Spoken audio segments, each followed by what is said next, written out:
Welcome Prince Institute. Latest matter editorial The Hindu for June 2020. Best for practice. Ready? Start.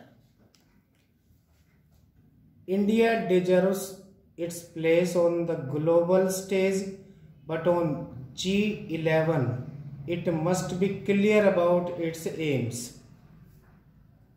Dismissing the current configuration of the Group of Seven or G7 of the world's most developed nations as outdated, US President Donald Trump announced over the weekend that he would like to expand it to a G11 by adding India, Russia, South Korea and Australia.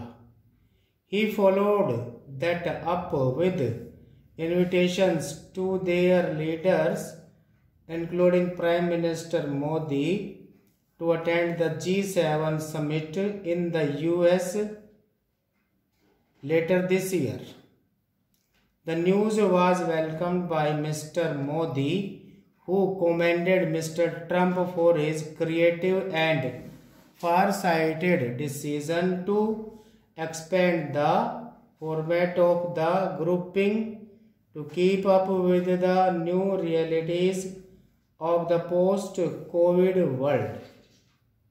Australia and South Korea have also welcomed the invitation, while Russia, that lost its membership of the grouping in 2014 over its annexation of Crimea, said President Putin would attend if treated as an equal, notable by its absence in the proposed grouping is China, which had earlier, along with India, Brazil, Mexico and South Africa, been invited regularly to G8 summits as on outreach by the developed world to the 5 emerging economies called the G8 plus G5. US-China tensions, particularly over coronavirus issues, clearly played a part in Mr. Trump's decision to leave Chinese President Xi Jinping off his summit guest list. A White House spokesperson even explained that the G11 would be a way for the US to bring together its traditional allies to talk about how to deal with the future of China. Predictably, Beijing has lashed out at the G11 idea as one that would be doomed to fail. The proposed G11 grouping would recognize India's place amongst the world's richest nations and acknowledge its global voice. However, the government must weigh the benefits proposed along with some of the factors that are still unclear.